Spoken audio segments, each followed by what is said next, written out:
folks recently to talk about our agenda of restoration and transformation. And I had this very interesting meeting recently with some civil rights leaders. And one of them related a story that I had found myself reflecting on. They were talking during my confirmation hearing and beyond to a prominent newspaper that shall go unnamed about the administration's commitment to revitalizing the Civil Rights Division. And the editorial writer for this newspaper asked this person, why do we need a Civil Rights Division?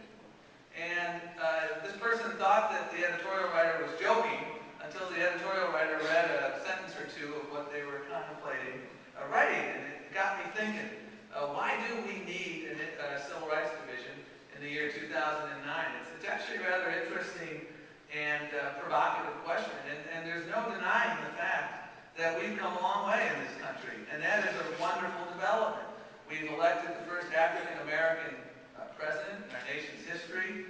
We have women outnumbering men in the workplace. We have a Latina on the Supreme Court. We have an African-American on the Supreme Court. And we had another African-American on the Supreme Court. We have a female Speaker of the House.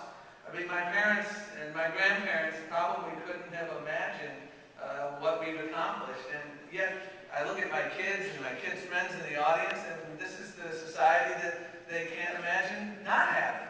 And so on a certain level, it's not an unfair question to ask, why do we need a Civil Rights Division? Maybe we are in this post-racial society that some folks want to know. And when I thought about this question, my first answer, being sometimes the selfish one that I was I need a job. So I thought that was kind of important. But,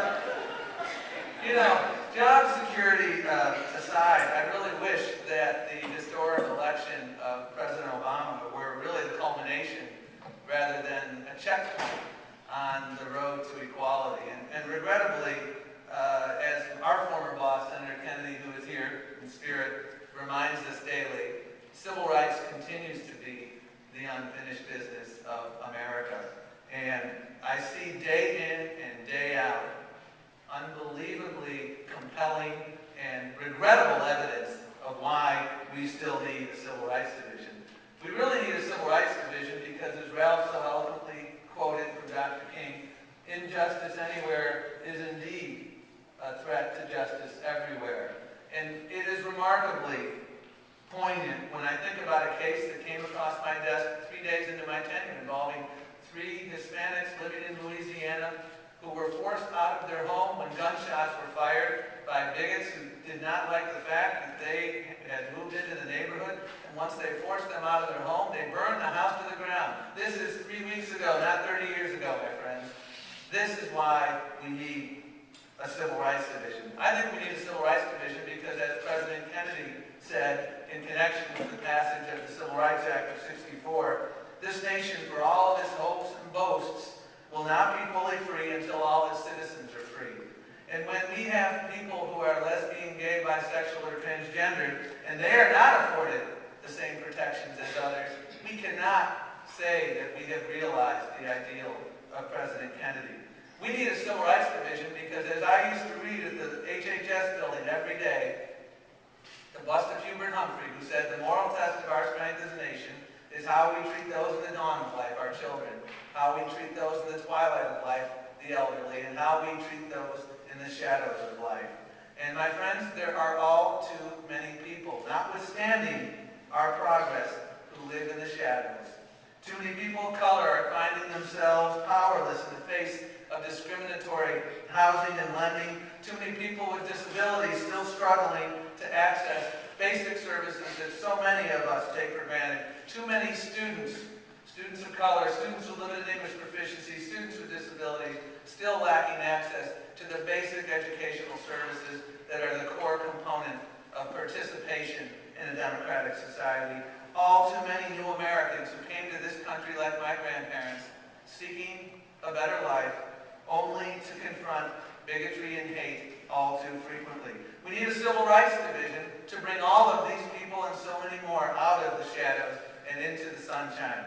even on a cloudy day like today, the sun can shine. And we need a civil rights division so that we can back up this country's commitment to equal justice for all. We need a civil rights division because the night Barack Obama was elected was a remarkably historic night, and on that same night, 4 bigots in Staten Island went about assaulting African Americans because they couldn't believe that there was an African American president.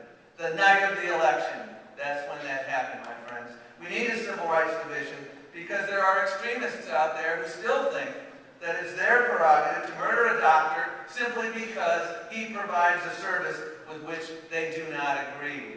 We need a civil rights division because we closed the interracial marriage unit 35 years ago in this division, and yet weeks ago we learned of a justice of the peace in Louisiana who still believes that people like Barack Obama aren't going to get ahead in life if they're a product of an interracial marriage. So we need, it really has sent back. I mean, the President of the United States.